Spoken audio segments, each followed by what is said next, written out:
Good morning, everybody, and thank you very much for joining. This is Conversations with Wendy on our favorite day of the month, last Friday of the month, where we have our monthly webinars ongoing. It's exactly 9 o'clock on the hour, and we will give the joiners a bit of five minutes as they join.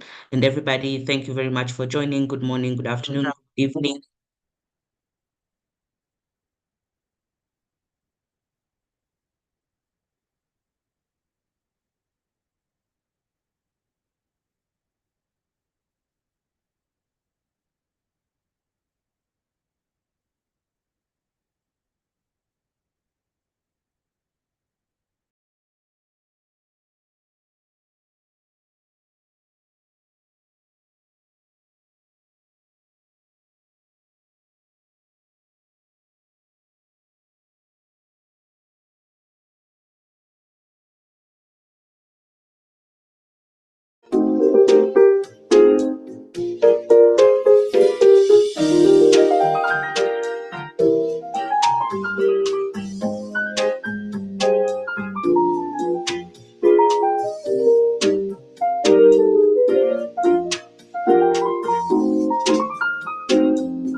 Good morning, everyone, once again. It's been a while. And for those who are joining us for the first time this year, Happy New Year. And for those who've been with us since the first month, welcome to this month's webinar the month of April webinar. And we are glad that you could actually make it to join this far as we discuss very important topic of our career growth and how to build a path to professional fulfillment. With us, we are joined by very key experts in their own rights, and they will be introducing themselves in the course of the start of this webinar that will be hosted by our super host, Wandera Kweyu, as always. I just want to set a few house rules because we are going to start, and those who will be joining us later will find us on the way so that we are able to make a hard stop at exactly 10:30. So we will be recording this, or we are recording this live on YouTube and on our cloud as well. And we will also have a Q&A session later before we end the session, so you're able to ask your questions either on the chat or on the Q&A box. But we will also be having a poll today, as we want to know how to better engage you in future webinars and to also rate how relevant these conversations are to you. At this point, I will also ask that Wendy starts us off because I know 1 hour and 30 minutes is usually not enough for all the things that we want to talk about and all the questions that you push through us, but we will try and cover as much as possible. My name is Josephine Wawira, and I'll be your co-host, being on the back end, just making sure that everything is well. But let me allow Wendy to take over the mantle so that she can introduce herself, although we all know her, but most importantly, introduce our panelists and start us off with this conversation today. Karibuni sana once again. Thank you very much, Jocelyn, and thank you very much to the panelists that have joined us today and our distinguished guests for the day. I want to welcome you to Conversations with Wendy this lovely Friday morning in Nairobi, and good morning, good evening, good afternoon from wherever you are joining us. This is Conversations with Wendy, where we're going to be discussing how we can be able to transition from a job into a career as we build our professional selves into a space where we find personal fulfillment. Once again, remember to like and follow us on all of our socials, that is LinkedIn, Twitter, Instagram, Facebook, and YouTube. I would go ahead now and introduce my super panel. Today with me, we have Acheng Abok. She'll introduce herself and then we will proceed from there. Wonderful. Good morning, everyone. As you've heard, my names are Acheng Abok. I am a corporate trainer and a career development coach. I am very passionate about purpose-driven career, purpose-driven life, and a meaningful way of earning money, right? I honestly believe that if you identify where your gifting, your talent, and your purpose is and align it to earning money, you live a very fulfilled life. So I'm here and I'm eager to add in my insight, my expertise. I'm also here to learn. I cannot say that I know everything. I'm very happy to have partnered with, like Wendy has said, the super panel. And yeah, I hope it will be a very engaging moment. Happy to just engage and hear your questions and offer my insight. Thank you. Thank you very much, Acheng. I think I got to you, Audrey. Hello. Very happy to be here today. My name is Audrey Kirote. I am a career coach and executive resume writer. I feel that space in the industry that has been a bit empty because we do have many people on the side of career coaching and many people on this other side of resume writing. So I act as a bridge, sort of, so that once you are able to find out what it is you want to do with yourself, yes, we can translate that into wonderful documents that will then get you seen yeah, and get you the wonderful job that will pay you well. Yes, so yeah, you'll be hearing more from me as we continue. Good to be here. Thank you very much. Odu, go to you, Carrie. Good morning, everybody, and thank you, Wendy, for the invitation to the session. I hope you can hear me clearly. My name is Njoroge Carrie. My passion and purpose is to help people and organizations to succeed and in their endeavors. A corporate coach with over 25 years experience, a HR practitioner over those years. I'm the CEO and the founder of Lafayette Resources, where we provide several services to corporates and individuals. I am a career transformation coach. I'm a life coach. I'm an expert in behavioral assessments and psychometrics that help people to understand themselves. So I'm looking forward to an engaging session today. As they say, the best way to learn is to teach. And so I'm here to learn more. And I'm looking forward to a lovely session today. Thank you very much. Thank you very much to my super panel, that is Cheng, Audrey, and Carrie. We are very excited to have you here. And to our distinguished guests, thank you very much for joining. Good morning, good afternoon, good evening from wherever you're joining us. This is Conversations with Wendy as we discuss how we transition our jobs into careers. You're reminded that you can always type your question in the chat box or in the question and answer session towards the panelists, and we'll endeavor to answer them as we continue with the conversation. Should time allow us, we can be able to have one or two guests to raise their hands and ask questions as the conversation is ongoing. Now, let's get down to it and just start from our own understanding on what exactly would be a job and a career. And I want to tell a small story about myself. I went to school and I studied law, and it was very interesting and exciting because at that particular point, I knew this is exactly what I wanted to do in my life. And I walked into a good job immediately after school. I think it was the second day after I graduated, and I walked into a law firm and we were conducting some different research on a case that we were having. And it was all fun and games at that particular point. And I was enjoying the fact that, I came from university and I got the job 2 days later. It is the career of my choice. And I sat there and I was reading this case that we're going through. And the whole time, my mind was wondering, how did we get to a place where this became a lawsuit?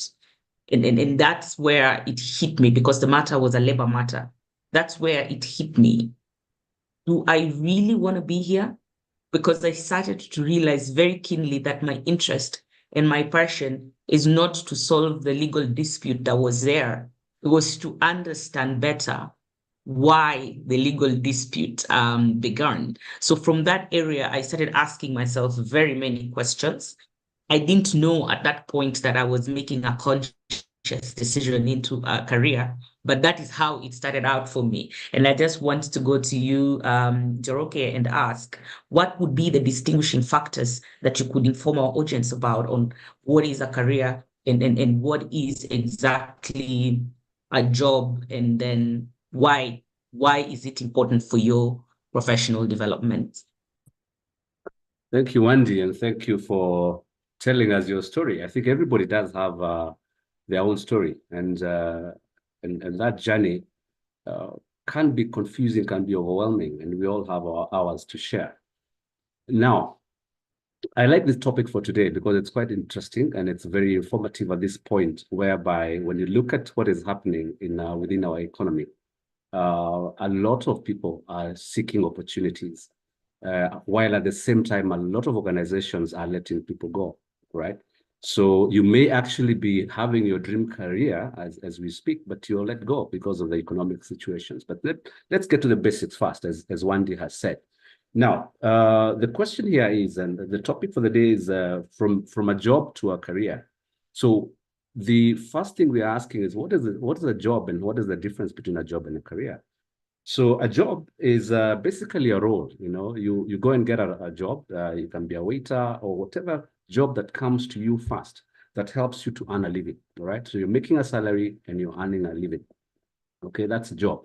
And a lot of times we choose what comes first in terms of, because you have to survive, you need to earn a living. And I'll just throw a twist there that one of the things that we should and we ought to do when we get a job is that we have an opportunity there where you are actually being paid to learn skills which you can apply later in your career. And at the same time as you're being paid to learn those skills, you're also getting an opportunity to begin to meet people and develop relationships in what we'll be talking about later in terms of networking. All right. So that's a job. You know, you work, you're paid. All right. But what's the difference then with a career? You know, a career then is your chosen profession. This is what you love to do. A job, you can, most of people, if you look around, if you're observant, you'll see people who are just doing a job. You get to work and you're just there, autopilot, because your focus is to make money. But the moment you get to discover your career, your chosen profession, what you love to do, you wake up every day with a lot of energy, with a lot of passion, you are driven, you're committed, you pursue it diligently. It's an opportunity for you. It's a continuous learning process. You can retire from a job. You do not retire from your career, because this is something you will continue doing through and through your life. And you can take examples of, let's take, for example, the late Wangari Maathai. Did she ever retire from her career? All right. You can see the passion. Yeah. You can see the drive. And so the most critical thing for us is, it is important to have a job because the reality is that you have to earn a living. But as you go along the path, it's even more critical for you to discover what you're cut out for, what work and what career is right for you. Because then from there, you'll be fired up, you'll be in the right direction, and you'll be able to continuously learn and improve yourself and add value and make a difference and solve the problems that this world is full of. Thank you, Andy. I hope I've captured it. Yes, you've captured it very well, especially when you bring out the short-term nature of a job and the fact that even with that job, as you're transitioning into a career, there is a lot of skills that you will learn that would help you to progress during your career, which is quite an interesting thing because for myself, and I like talking about my own journey, when I got into this space and I had skills from the jobs that I was having, from the academic background that I had really good skills that would help me now to start to transition into the area of industrial relations from the side of an employer. And I found myself in this organization, in the same case that I was talking about. I found myself in this organization where they retained me there as an in-house counsel, and I was told to assist with the HR department to make sure that there were no challenges that would create legal situations in their future. And as I was sitting there again, something just told me I was feeling like is it the complete masquerader, or do they call it the imposter syndrome? I was in a department, I had no idea what I was doing. I had no background in that area. I was sitting with people who had experience 20, 30 years. And I was just saying, but why is everybody listening to me? And you see, this is where I had to be really resilient and self-assuring. I had to sit back and introspect and agree with myself that these are some of the things that I needed to be able to put my career into a good spin. And this is why I want to just ask Audrey, so that for the purposes of the audience and your insights, to just understand what are the other sort of challenges that people face when they're transitioning from a job to a career, and are there any specific nuggets that you would give the audience in order to overcome those challenges? Can I go ahead and answer that one? Absolutely. Okay, great. So our careers are also, I take it as our point of ministry, all right? So it's not only pastors who have ministry and people in church and in religion who have ministries. Our careers are where the avenues through which we minister or we help others, or we change the lives of others. And it's really wonderful when we find those careers and we are able to live them, and not just be somewhere where we don't understand ourselves and what we want. So there are many obstacles in our paths as professionals. One of them is that we really don't know how to get from here to there. All right. Number two is that we do not know what we need to get to where we are going.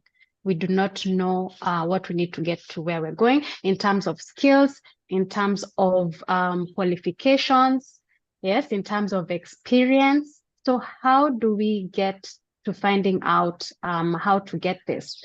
So one of the things you need to do is don't guess. Don't just sit with yourself and guess. Don't just listen to people and run with what they tell you. Do your own research. Ask people who are in that space that you want to join. Ask them what is required. How is the work? What is their experience with the work? All right. And see whether it's okay with you. All right. You may think you want to join a particular career, but once you find out a little bit about it, you're like, maybe that's not where I'm supposed to be. So ask, talk to people. Then apart from talking to people, also research from job adverts themselves. What are the requirements that they are putting out about who they want to work for them? So these people don't lie. If this is what they want, that is what they want. All right. So don't go cutting corners or telling yourself, no, it's okay, I'm special. They will lower the bar for me. No, just do what it takes to get you into that job. All right. So I remember in my experience when I'm also a career changer, when I was crossing from public relations into HR. Yeah. So now from dealing with the public to dealing with people inside the organization, I assumed that when I go and do a master's in HR, that I will be immediately employable. But I searched for a job for 4 good years. I wasted time because I had not really opened my eyes and ears to what the industry was telling me through the job adverts that they were putting out. And what were they saying? They kept on asking for a higher diploma in human resources, a diploma or higher diploma in human resources examined by NEC, Kenya National Examinations Council. And there I was with my MBA from USIU, feeling like I've arrived. I actually had to go back and do the higher diploma in order to get a HR job. So it's very important to listen, open your ears to what the industry is saying. So another obstacle that you will find is that while you may have the experience, for those who have the experience and the skills and the qualifications, you're imposter. There's a certain person who lives within us who keeps on telling us how we are not great. That's imposter syndrome, making you feel like you're not all that. And they keep telling you, you need to go for an extra course, which you actually do not need. All right. So many of the clients that come to me, they're like, maybe I should go for this course first, and then now I can look for a job. I tell them, no, you have enough. Can we just start working with what you have? All right. Because you will look at some people, they have even less qualifications than you, and they have risen very fast. So it's not all about qualifications. Then also the need for, immediate sustenance can also get in the way. Yes. You need to keep eating. You have bills, all right, month on month.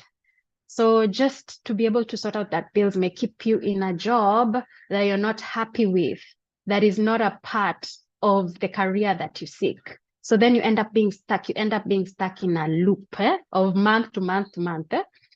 Yeah. Then 2 other things: comparison. One, we compare ourselves to others. Yeah. We're like, that person is okay. I think we are good where we are right now. when I compare myself with the people around me, I don't need to do much more. But then something inside you keeps telling you, no, you need to get out of there. You need to rise up. You need to, and breaking out needs you to be very brave and to break away from the normal, from the status quo. All right. Then you may also be listening to the voice of others, even now, not comparing yourself. They may be telling you, but you're fine. You're doing even better than us. What is wrong with you? Siutulie. Yes. So don't compare yourself to others and don't listen to others more than you are listening to yourself. Sit with yourself and listen to your inner voice. Thank you, Andy. Absolutely. Very good nuggets there that you've been able to share with us, Audrey. So I'm sitting here and I'm thinking, I think this is me. This was my journey.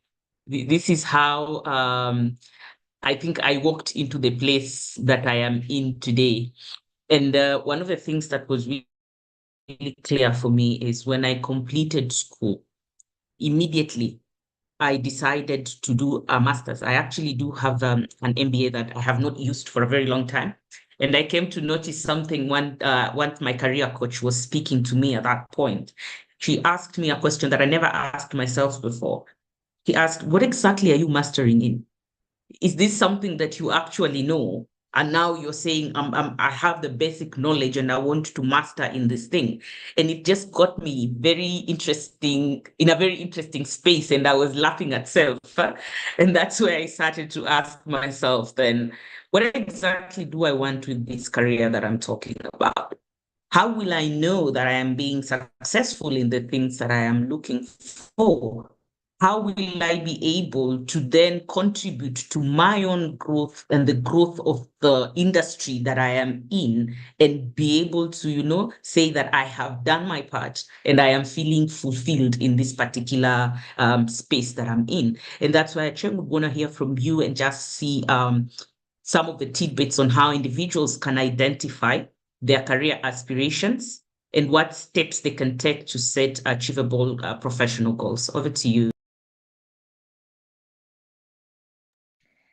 This is amazing. I'm really liking this conversation and how Audrey has started off with your career is truly a ministry. We are all here for a specific purpose. So just to add on what Audrey had said, our career, we need to be very self-aware. We need to ask ourselves very critical questions, self-reflect and self-assess. Sit down with yourself and ask yourself, okay, all right, so what value am I to maybe an employer or even within the community and the society? You really need to ask yourself your true passion, your strengths, yeah, and your added value, right?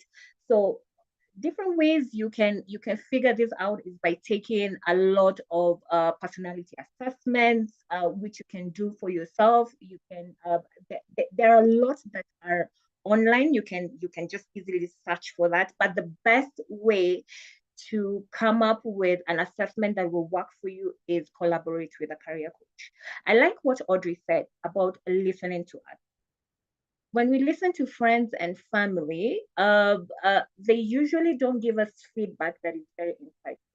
And why the market is now having specific career coaches, I'm very sure the people who are within this webinar are aware of career coaches in the market, online, on Instagram or on LinkedIn. We are there. We are out here trying to be very impactful. And why we decided to go on this journey is because of the need that has arisen. Career coaches are very strategic.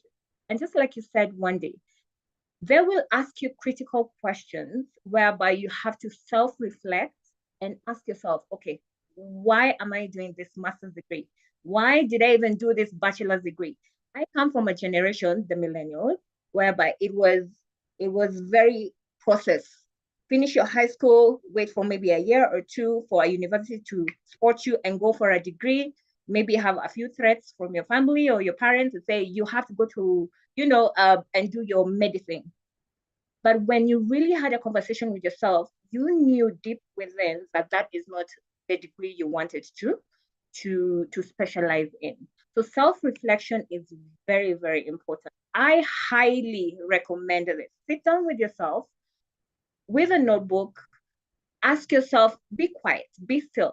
It is a ministry, it is a journey that we have to go for, all of us, right? Engage with career coaches. We have invested time, certifications, we have a network, right? We are excellent listeners. We will ask you critical questions that are going to help you understand what decisions you need to make. Seek for guidance, right? Your career aspirations should never be, you should never feel guilty having to invest in your future, right? So, like my fellow panelists, we have expertise in different maybe niches, different, we work with different experts because the sectors are different. There's projects, there's technology, there's medicine and all these things. But we have the expertise to guide job seekers or people who are looking for career-driven journeys. And then lastly, while you are doing this self-reflection, I think it's very important for you to set SMART goals, all right? Be measurable, be very specific on what you want to achieve. Be, how are you going to deliver this skill or this purpose or this gifting or this talent that you have? Who are you going to engage? When are you going to engage with? What kind of investment does it need from you? What kind of time does it need from you? Because at this point, I'm assuming maybe you've finished your degree, you're entering the job market. What will it need for you to transition maybe from a job to your career of choice? Be very set very actionable small goals or steps or milestones that will help you grow. Okay, yeah. We are never above learning. If you're alive, every day is a learning and a development day or moment, right? We are here as panelists, but we are also eager to learn from maybe the people who are participating or fellow panelists. They have some insight that we don't have. We are never above growth, right? So continuous learning, continuous development. Go on, LinkedIn has LinkedIn Learning. There is a tool that they have whereby you can listen to audios and listen to sessions from experts globally. There are certifications beyond maybe the kawaida bachelor's or MBA that institutions have. Yeah, engage in webinars such like this, free webinars. There's some experts out here who can give you a lot of insights, right? Training programs in your jobs already where you're employed. I'm very sure maybe some employers do invest in training their employees. Be very self-reliant, go for them, register for them, participate in them, go here, go learn as much as you can. But more so, I am really rooting for career coaching, career transition coaching, career transformational coaching, career development coaching. We ask very critical questions. We will help you grow. We will help you self-reflect and be more self-aware in terms of the decisions you have to make. Thank you. Beautifully said, Acheng, and I'm sitting here listening to you, and some of the criticalities of exactly why you should have career coach are hitting me in very different ways. And again, reminds me of my journey when the first time I was asked, what is your career roadmap? And I remember looking back at my coach at that point and wondering, what even is that? I say that in the Kenyan way, yeah? What even is that? And I was completely unaware that there can be this type of investment into a person's career.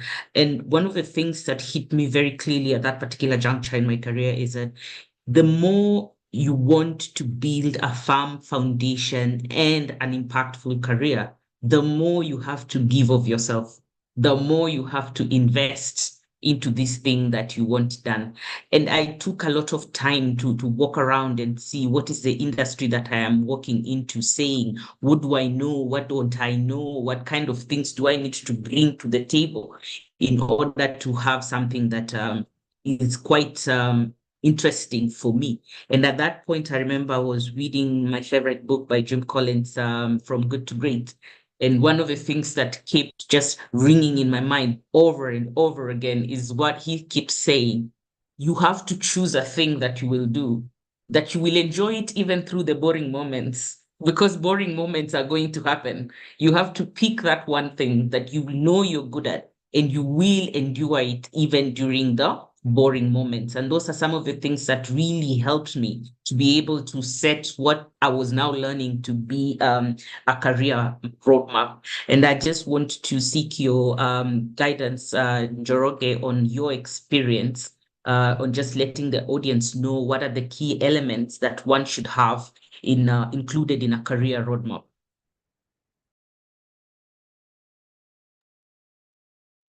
Thank you, Wendy, for that question, which is very important. Just want to add on to what Achieng has talked about in terms of being able to identify your career aspirations, and then we look at the follow-up question. Just to add on to and emphasize on this, because it's a very critical point whereby how do I identify my career aspirations? I like what Achieng has put on board. And I want to indicate here, there is a process that is very critical, as she has said. And we do provide what we call a career transformation coaching journey, which we have 4 steps, which I just mentioned. Number 1, it's called the 4D process. The first step is discover. You need to discover yourself. And discovery means the process she has indicated of going through a process of understanding yourself in terms of your interests. What are your values? What are your strengths? All right. What are your skills? And when we talk about skills, we bring in an element called what you know. When you come from college, it's what you know. That's the knowledge, right? Then from the knowledge is what you can do. So your knowledge is only useful when you convert it and use it and convert it into a skill, right?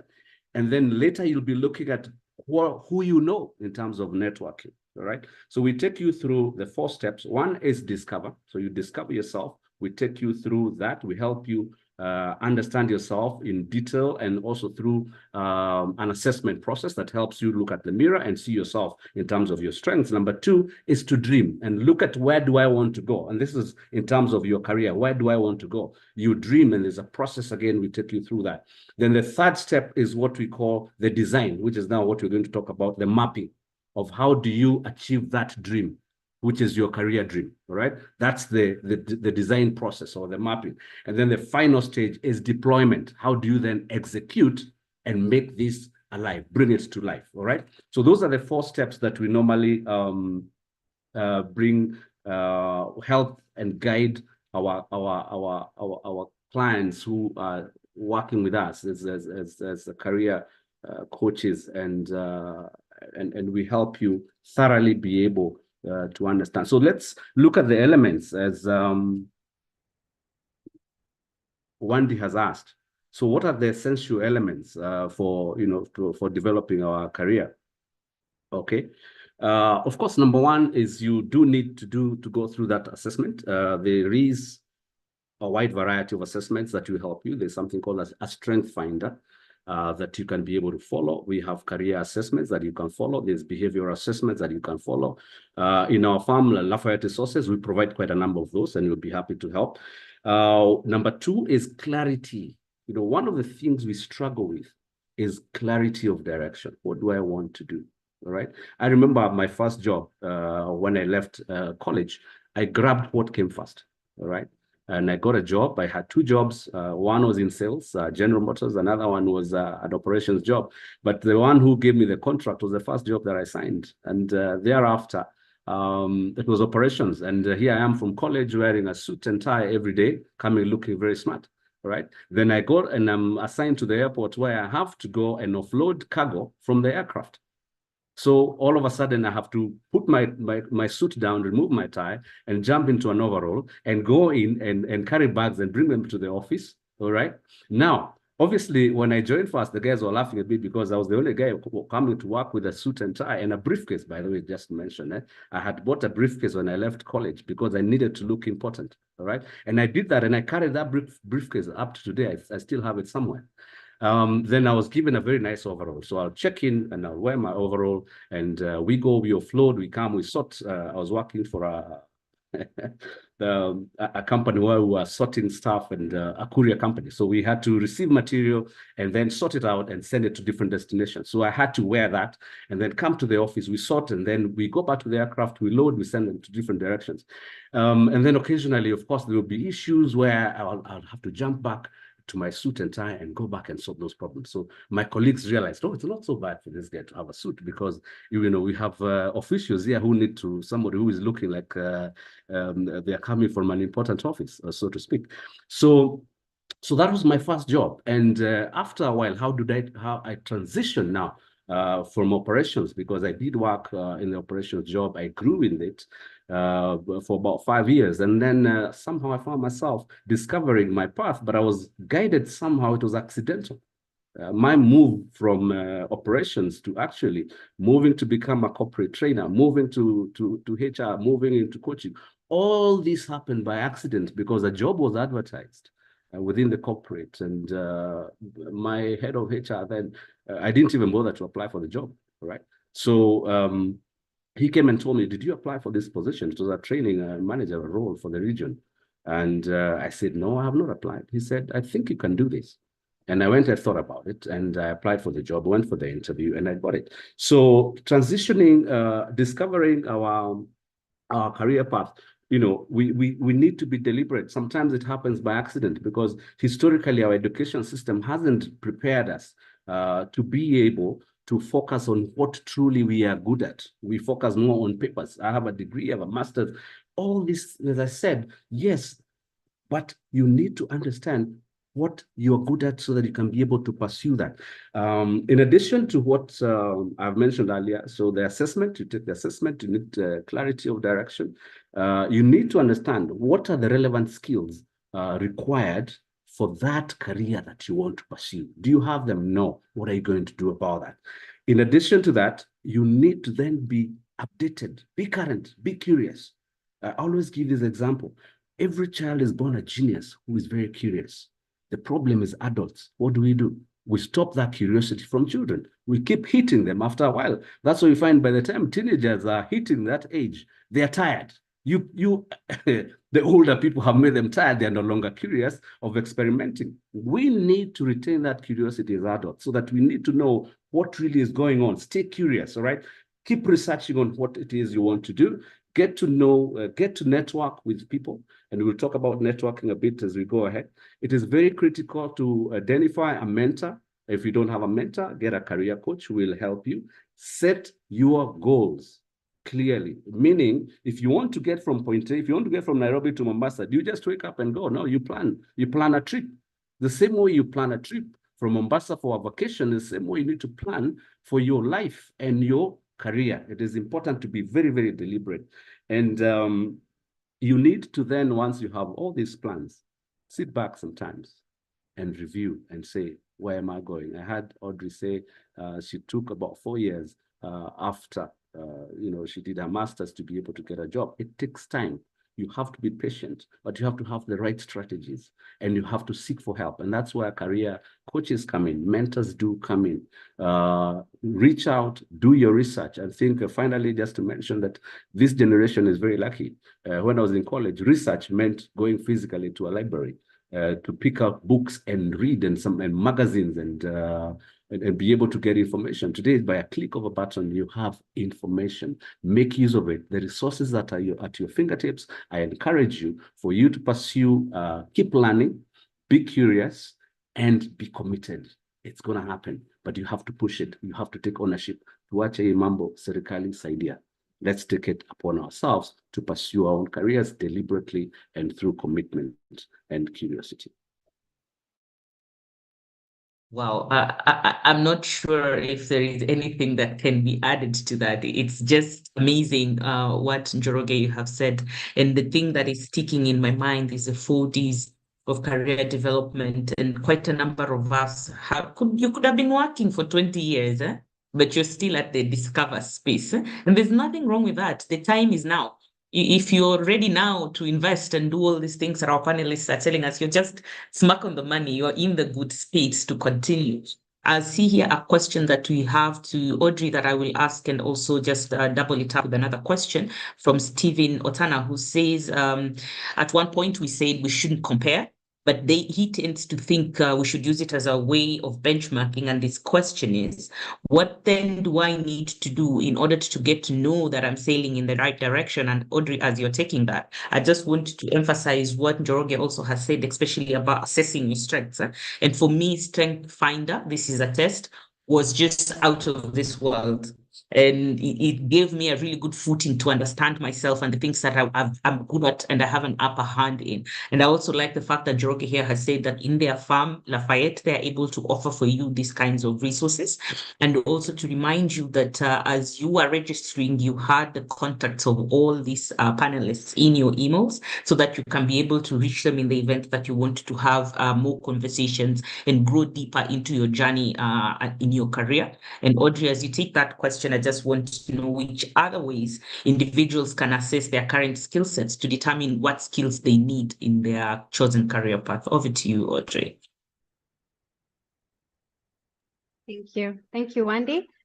So let me answer Stephen Otana's question first. Stephen, I like your question and I like your way of thinking that we should compare ourselves with others in wanting to benchmark. So what I was warning us against is comparing ourselves to others as wanting to be part of the herd, like herd mentality. Like maybe you look at yourself, you're like, okay, I'm 30. By now I should be married. Okay, I'm married, tick. I should have 1 or 2 children, tick. I should be waking up to go to the office every day in a suit, tick. All right. And we're like, yeah, I fit in with my herd. But at the same time, you find that you are still not happy. So that confuses you because when you look at your herd, you're very much like them, like you've ticked off on all the aspects, right? So that's why we keep on saying, look into yourself. You will not run away from this, okay? Coach or no coach. Coaches are actually there to just guide you in getting what you have inside you, getting it out, aligning it, streamlining it, making those goals, making them smart, and being your cheerleader all the way and challenging you and all that. But it is all within you. You can't run away from it. You can't pack this responsibility with somebody else, like the way people pack their resumes with CV writers. And they're like, when will I get this resume? In 2 days. Okay. Then don't talk to me, You have to be involved. In fact, if you're not involved, if you're working with somebody who is not involving you, you need to be very worried because what is it they're working with? All right. They should be working with what is inside you. All right.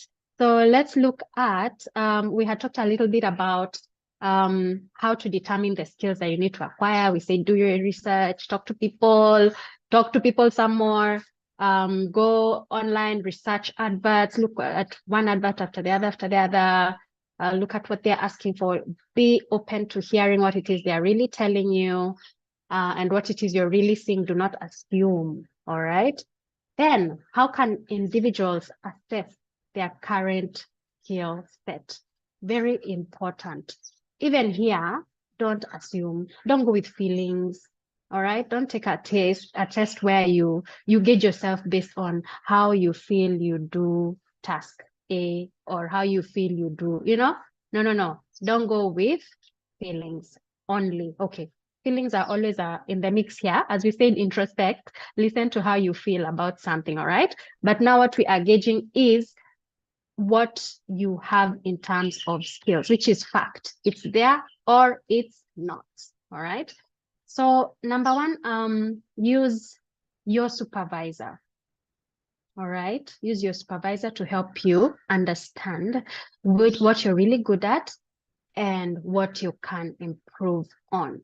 All right. That's another good way of saying what you're not good at. All right. And how do they do this? They do this through the performance reviews. All right. That they take you through. Many organizations, well, it's a shock in Kenya. Some organizations don't have formal performance reviews. And that's because our country is very special in the way that the commercial sector is composed. Very many organizations, about 90% are actually MSMEs, watu wa jua kali upwards, right? So it may not be a formal thing where you write and they write. It might just be a matter of meeting with that person and asking them on a scale of 1 to 5, or ukinipatia percentage out of 100, how good am I at XYZ? And even guiding the conversation. If at all there is no formal tool that they are using, finding out which are the skills that you should have, and then asking them one by one. Yeah. How much do you think I rate? Where do you think I rate at this? All right. Then further to that, some HR departments also have tools to evaluate the skills of their staff. They even go through a whole project where they evaluate all the skills of the people in the organization. And sadly, this is done a lot just before a layoff starts, to assess who do we keep, who do we, exit. Yeah. So you can also consult your HR department. They may have the tools to assist you with this. You can also assist yourself by going to career coaches and finding out which of these assessments they have that you can use. All right. So some are for Strength Finder. Some are for certain careers. All right. So first ask before you enroll with a career coach. Ask them what exactly this assessment is and how it will help you. Why? It's because these assessments are they can be pretty costly, some of them.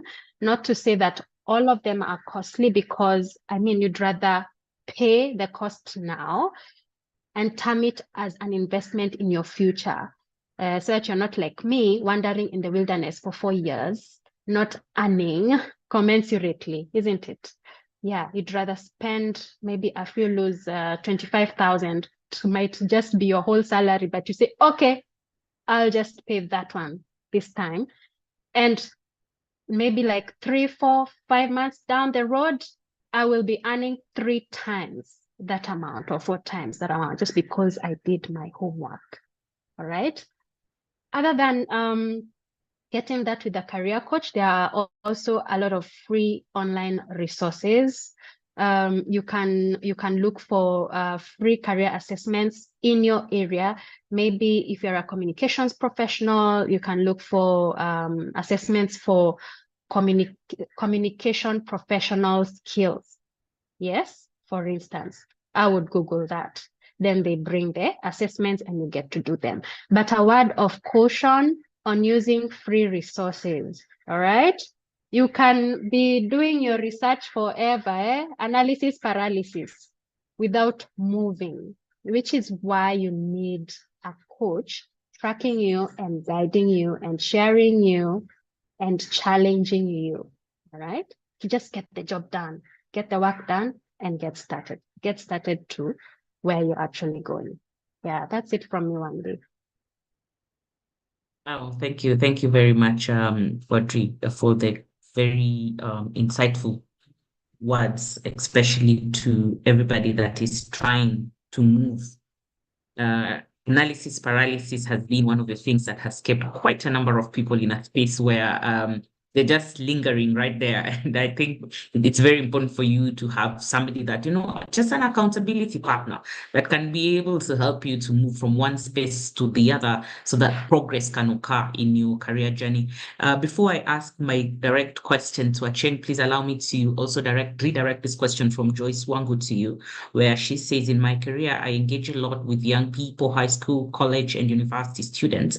How can I support them in being more intentional and forward thinking about their career choices so that they don't have to navigate the same challenges that some of us did by studying one thing, then deciding to do another one? And as you're taking that question, Acheng, I would also just want to understand what kind of input that you'd give us on other resources other than the ones Audrey has mentioned, other resources and tools that you would recommend for skill development and enhancement. Over to you, Acheng. Thank you, Wendy. Wow, that's a very good question from one of our participants. And it's very critical because I remember me and my network having this discussion towards the end of last year and the beginning of this year. What impact are we making in our society right now? And we came up with this discussion of why is it that everybody is not is complaining about Generation Z in the workplace? Things are not aligning. What exactly is the problem here?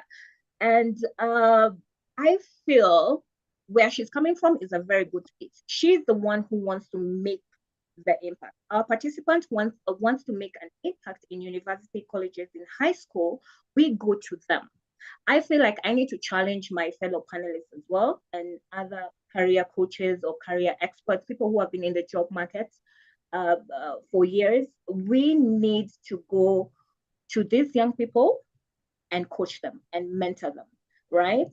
I feel like if we start engaging these conversations in high school, colleges, and university, we are going to reduce the complaining of this generational miscommunication that is happening in the job market right now. Conversation. I think the best way to engage with this generation is conversation. And we need to listen very humbly on what they need, what they're saying, how they can execute their talents and their giftings and their purpose into the job market. The job market changes every generation, I think. I honestly, I don't think I'm the kind of millennial. I don't think I can work with the terms of which my parents worked in their job market. So just as that, they want, they're bringing in critical questions. They're thinking critically. They're asking questions. Why should I dress like this? Why should I come in like this? Why should I spend an extra hour in traffic if I can work from home and be as well efficient and effective in the operations of the business? So let's engage these conversations. I think I would want to have this insight from my fellow panelists. If you agree that we need to go to these colleges and universities, we need to listen to these people and hear them and be the problem solver, right? So conversation is number one. Conversation is where even as we are engaging the critical questions that go in interviews, tell us about yourself. So tell us what you need. What are you seeing? What are your observations of the job market now that you're in university and in colleges? What are you hearing?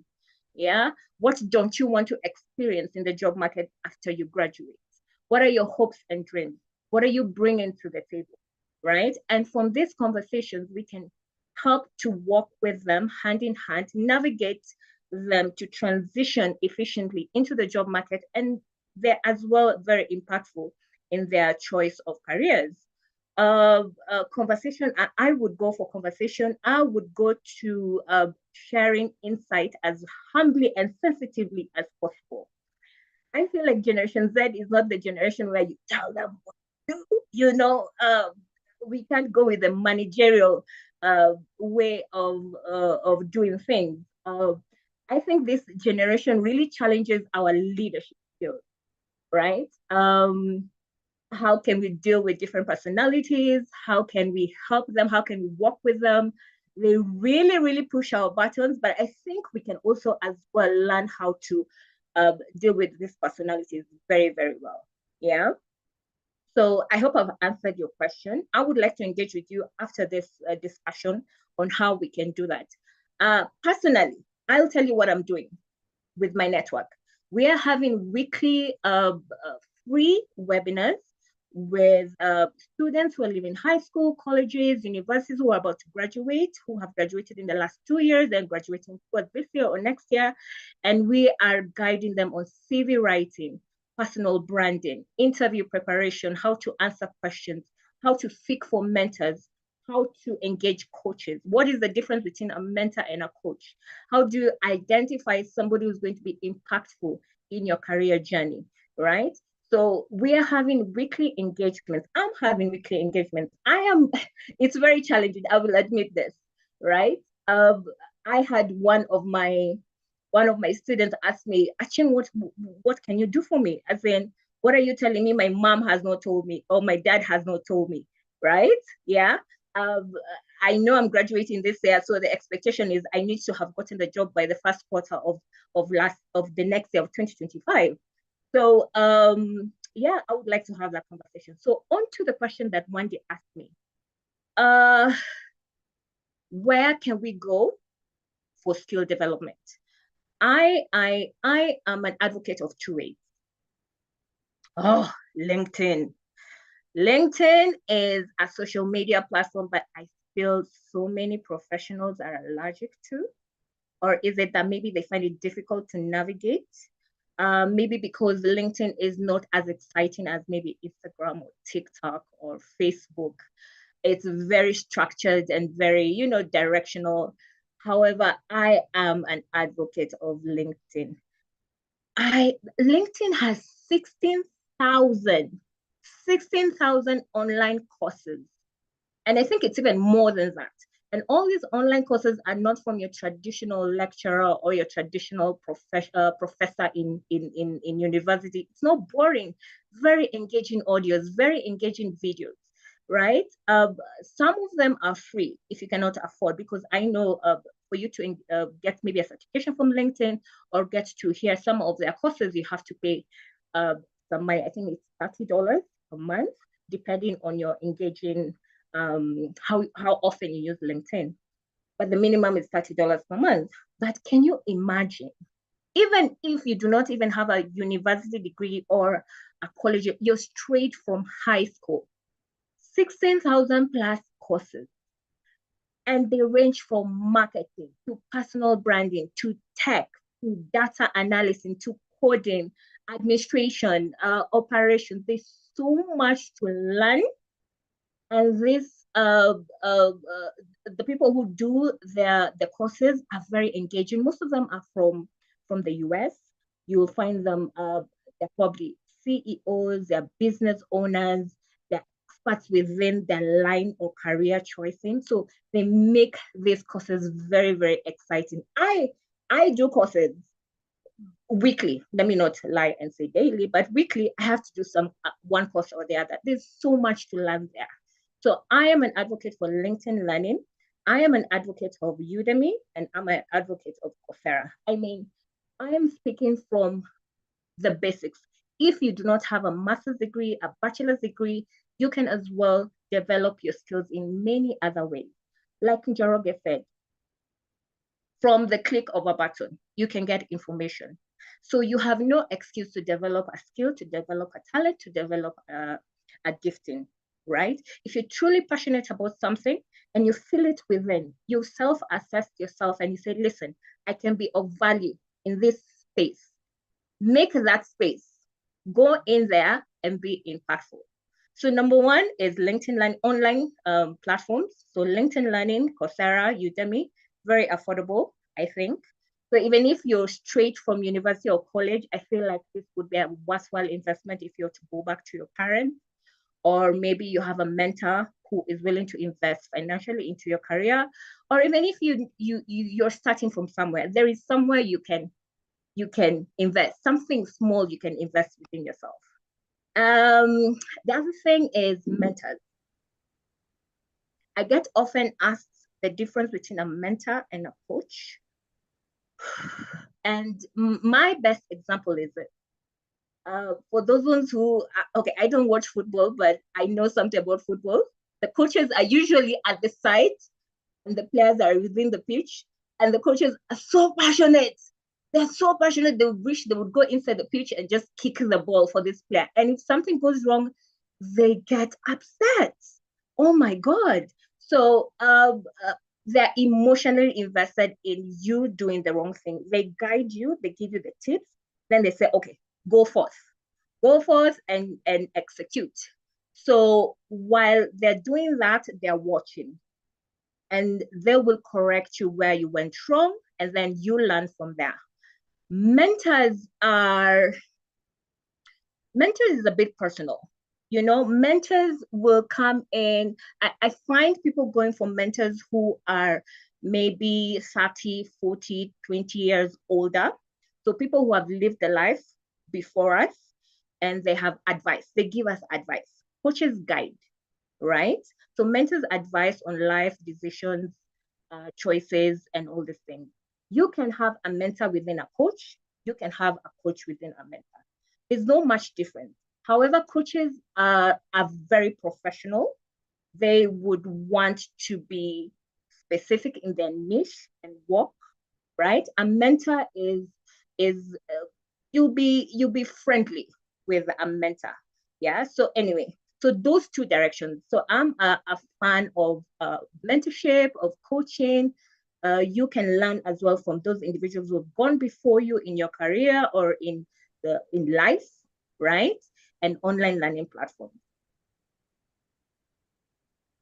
All righty then. Thank you very much, Chen, for the insights that you've given us. And as you can tell, there is many places for you to go and develop skills. And as Joroge had said earlier, back in the day, you had to literally walk into a university and check out a book. Now you can go to a university online. You can be able to access courses on different platforms online. There are quite a number of them. There's quite a lot of free webinars that you can be able to attend to gain these skills that we are looking for. Njoroge, before I ask you your question, I also just want to pose a question here from you, from Faith, that asks, my question is to you, Njoroge, in your experience, how successful was psychometric assessments in predicting behaviors and identifying areas for development or training that really improved a person's skill or capabilities? And then we would just ask you, as you're taking that one, to just share with us some practical tips for prioritizing skill acquisition while just managing your time well and balancing between your work and other responsibilities that you have as a human being. Over to you, Njoroge. Well, thank you, Andy. I think the question from Clear is inquiring about how helpful let's talk about psychometric assessments are in terms of predicting behavior. Was that the correct question, Andy? Yes, that is the correct question. Okay, now, what is the purpose of assessments? We have different types of assessments. We have behavioral and psychometric assessments. You have career assessments. They're different. They're strength finders. There are those that are just focused basically on identifying skills. You'll actually be able to, there's certain assessments that just focus on identifying what skills an individual has, right? But I think the one he's talking about is more on behavior and psychometric assessments. What is a psychometric and behavioral assessment? This is an assessment that actually brings out your personality profile, and it brings out who you are in terms of your profile, in terms of your strengths, in terms of your drives, okay? Meaning that when you take an assessment, you're able to see from a mirror. In fact, we usually call it's on the first D. I talked about the 4 Ds of the process. On the discovery level, when you go through the assessment, you're able to see yourself in terms of your complete personality profile. Just to give tips on that, for example, we are all wired differently, okay? And that's why when you're picking careers, we can't all be accountants, right? We can't all be in sales. Why? Because there are certain drivers that I have. I'll give you an example. What drives a sales or marketing person is the fact that their energy is around people, all right? So when you go out there and you meet people, you'll be fired up and you're excited to meet new people. So they tend to be more extroverted. And there's no good or bad profile. What matters is that your profile will fit in better in a certain job. On the other hand, somebody who is more inclined towards accounting may tend to be a bit more introverted because they'll be more attracted to numbers, okay? So what we get to understand when we do the assessment is that we get to fully understand your personality profile. You get to see what your strengths are, what is your capabilities, what are your weaknesses, what is your ability to lead, how do you present if you're given an opportunity, what is your risk profile, what is your extroversion profile, and so on. So there are very many drivers there that we're able to guide you. For lack of time, I'm not able to go into a lot of detail. We are also able to see how you're behaving within the current environment where you are at work. Are you happy? Is the environment working for you? Is it not working for you? So there's a lot of detail. I wish we had the time, and I've been very, very happy to go and explain a bit more in detail. So in terms of the question that I have been asked by Wendy, in terms of practical tips of prioritizing skills acquisition, was that the question? Yes. All right. Number one. Yes, it was. Number one, and I want to emphasize this because we have a problem here. It is called a pandemic of indiscipline. Okay. First thing, you must be disciplined and committed. And this is a big problem that we are having. I love the generation, the young generation. Cheng talked about them. I spend a lot of time talking to young people in universities and in high schools. And the other day, I had a group of second form students who we had a nice conversation because the parents were there, the teachers were there, and we had a very engaging conversation. And what came out is this. And I was just yesterday, I was talking to somebody about it. There's a certain tendency of the adults today to say we find it very difficult dealing with these young people because once they come to work, oh my God, they're difficult and they're hard to understand. Remember, most of us are coming from a conventional background where we were put into a straitjacket. And when you go to work, you're supposed to do things the way you're supposed to do. In fact, I remember when my very first job would meet with the manager, you see him on the corridor, you take a corner, you take off. Literally, isn't it? Now, the young generation are not brought up that way, all right? They even look at it at home. Your children engage you, right? You have to have a conversation with them. And so as adults, we are the ones actually now who must adapt to the young people and listen to them more so that we have a conversation. The same way we're having conversations at home is the same way we must have conversations with them at the job so that we're both adapting to be able to make the workplace more adaptive and more productive. Okay, so in terms of, so I said there's a pandemic of discipline, pandemic of indiscipline. So the first thing for me, when you talk about prioritizing skills acquisition, one, discipline. You must commit that this is what you want to do and do it and follow through. Number two, set your goals clearly. And if you'll allow me one day, I just want to talk about goals because this area is usually not very well understood. Now, when you're setting goals, please, my advice to you is this: don't set goals on only one area of your life. There are 6 critical areas that you must look at, and I'll just go through them quickly because of time. Number one, look at your career, which is what you're talking about setting goals, stroke business. Because when you're having this conversation, it's not just about a job. We're talking about potential of also you running your own business, because running a business is where you identify a problem, come up with a solution, and the solution becomes the business, all right? So set your goals around one, career or business. Number two, your health and your appearance. It doesn't matter how good you are in your career or how well you're doing in your business. If your health is not taken care of, are you working out? Are you eating well? How is your appearance? How do people see you when you're talking about networking? Do you go to a network wearing a toned, these fashionable, nice jeans? They're fantastic. But then every area requires a certain way and a certain look. All right. So we need to be able to identify that. So how do you appear? If you come for a job interview, this is what we do most of the time.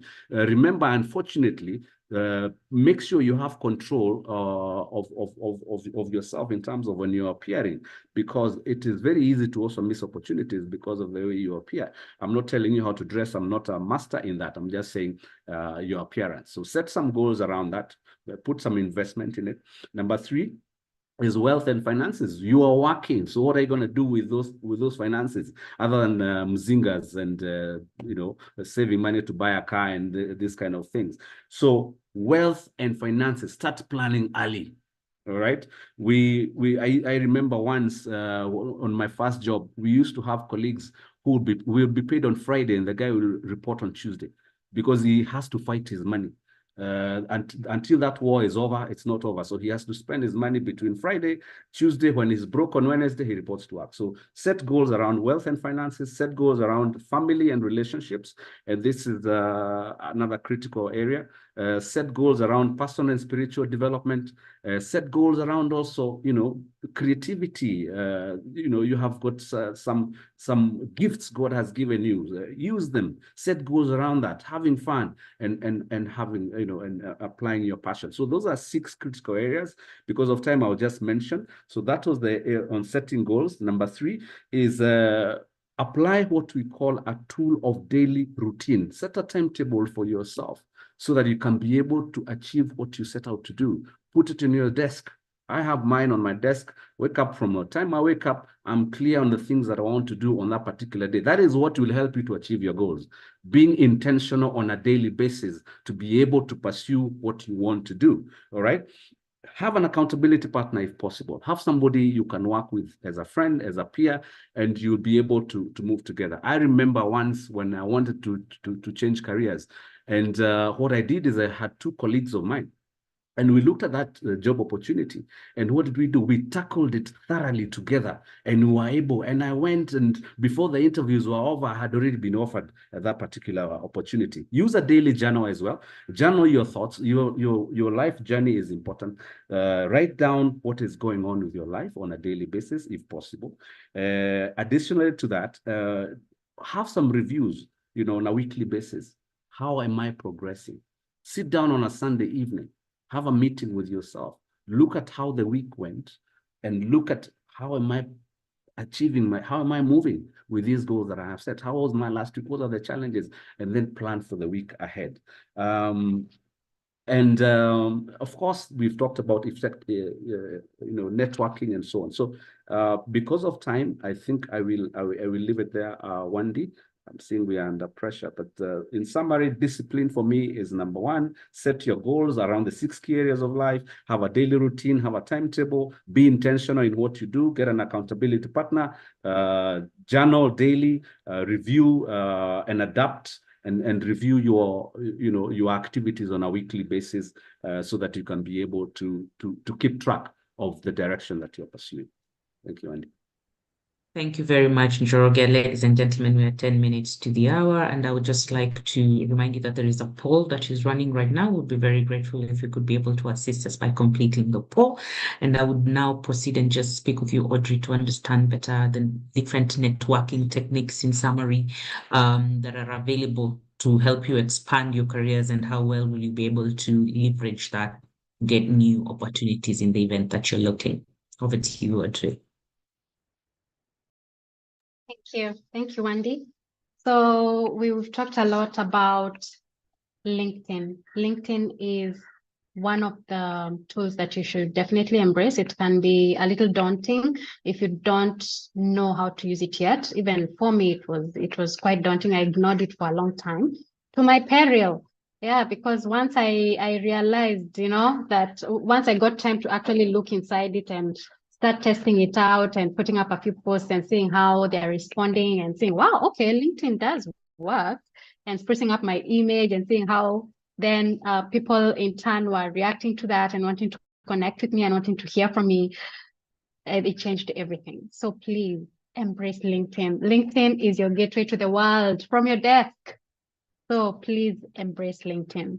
All right. But there are very, very simple networking techniques as well. Start from where you are in the organization that you're in. Do not ignore those colleagues that are around you. all right?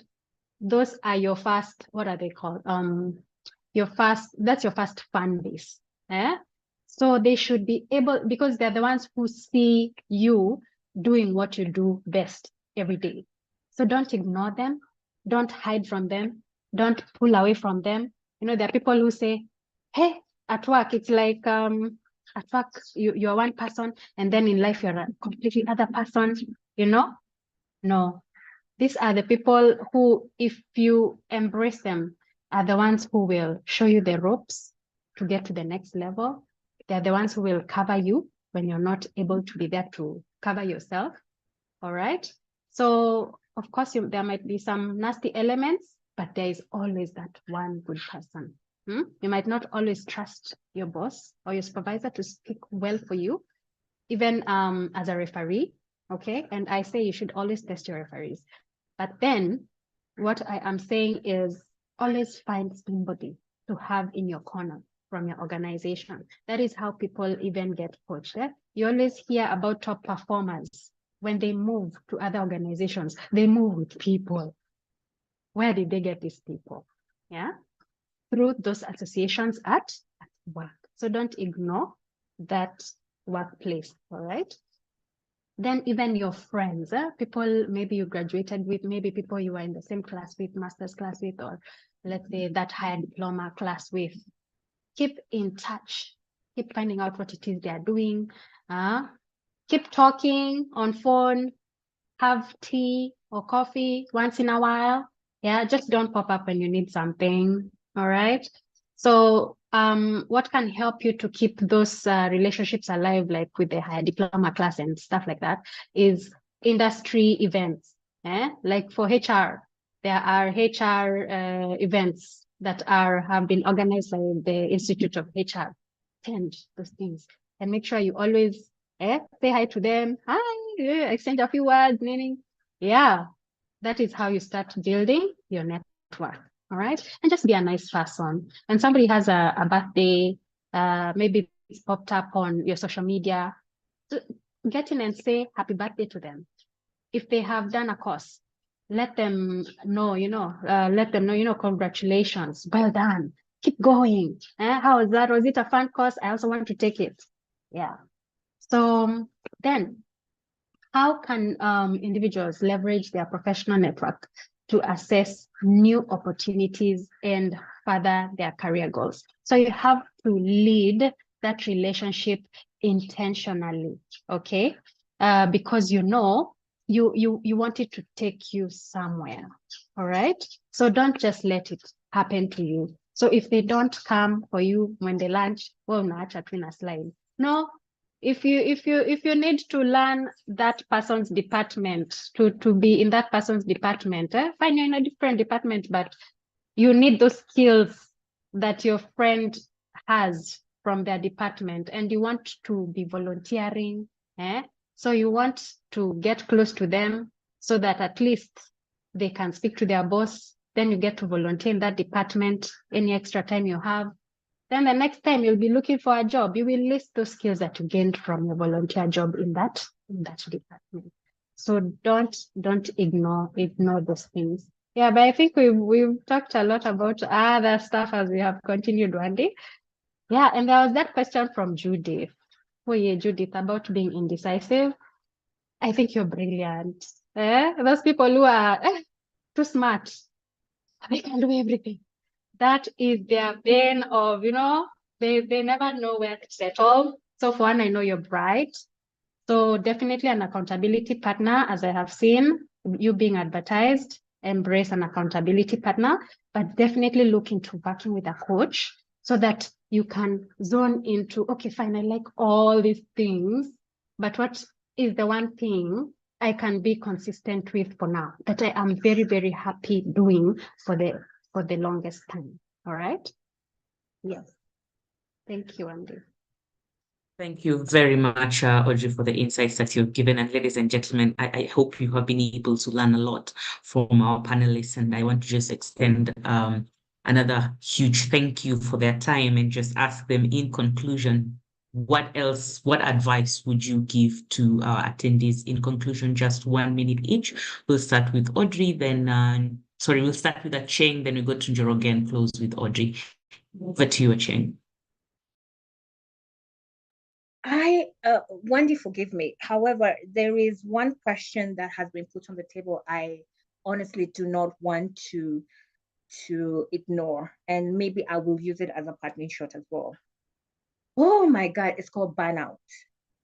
Burnout, fatigue, depression, lack of strategic career direction can be very overwhelming. And I think it was a gentleman called, was it Faiz? Sorry, I missed that. However, I didn't want to go by or ignore addressing that issue. Burnout is something that everybody, I feel like my fellow panelists can agree that we have gone through. And especially when you are frustrated in job search or career building or personal brand building, right? Finding your identity, yeah, it can sometimes cause burnout or even depression. And with this, you can see, you can identify if you're going through something. If you're maybe having this cynical side of life, if your productivity has gone down, if you're constantly frustrated, like literally waking up in the morning is an issue, even lack of sleep. You're not sleeping very well because you're just frustrated with life. You can identify if you're going through burnout or exhaustion and all these things, right? My one key partnership is everybody should practice self-care. Young people, please do not be allergic to sleeping. Sleeping is vital. It revitalizes your system, your thinking, your planning. We need to prioritize self-care. And one of the most things that I want to emphasize is sleeping, exercise, uh, uh, engaging in hobbies. These days on CVs, back in the day, we used to write what our hobbies were when we were writing CVs. Nowadays, it's irrelevant information. We don't write that in our CV. Our employers are not really, or if you're in job search, they're not really prioritizing your hobbies. It's about value. What are you coming to do for my business? How are you going to grow my brand from this level to the next level? However, outside the work or the office or even in your careers, you need to practice self-care, engage in your hobbies. I mean, I am an advocate for exercise. You should see me in the gym boxing. When I am going, I might look delightful, but in the gym, I am ruthless. I go and I leave my frustrations there. Life happens to everyone. When you're sitting down with self and asking yourself where you stand in this life, what is your purpose, what can you do to be impactful in the society, how can you give back, how can I earn money giving back, you need to also practice self-care. All right, burnout kind of like just seeps into life and we might not recognize it, and it leads to many other things. Like Njoroge said, we need to prioritize health, right? And this health or lifestyle diseases start from somewhere. Learn how to manage stress, right? Yeah, I am open to conversations after this webinar. I think, like Wendy said, our details are out there. You have them. I would love to connect after this and just hear what, or even help, or coach, or even train whenever you need some tips or advice on how to manage your careers and all those things. Lastly, all my panelists will agree: seek support, seek guidance, seek mentorship, seek people who have gone before you, seek experts. We are open to discussions. If you DM me, I don't even think I have the leeway to be unkind. I am here because a certain professional DM'd me and I was happy to engage in this webinar. All right. Yeah. Set boundaries for your self-care, set boundaries, be very disciplined in your personal life. When you find out that something is not okay, take some time off. I mean, I feel like people in this life are allergic to taking time off. You know, a day off, you won't miss an opportunity. I don't think you will, right? And even if you do, it wasn't meant to be for you, right? Take some time off. And when you're getting back to it, be very disciplined, commit, and give out results. So I'm going to leave it there and give my fellow panelists to continue. Thank you.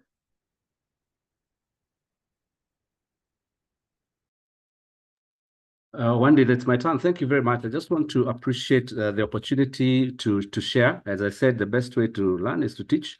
I hope the participants have learned a few things from us, and we, to add value to them. But just quickly for me as we wrap up, you have it in you to take responsibility for your own career future. It's very important, and so we are there to help. Remember the 4D steps: the discovery, the dream, the design, and the deployment, right?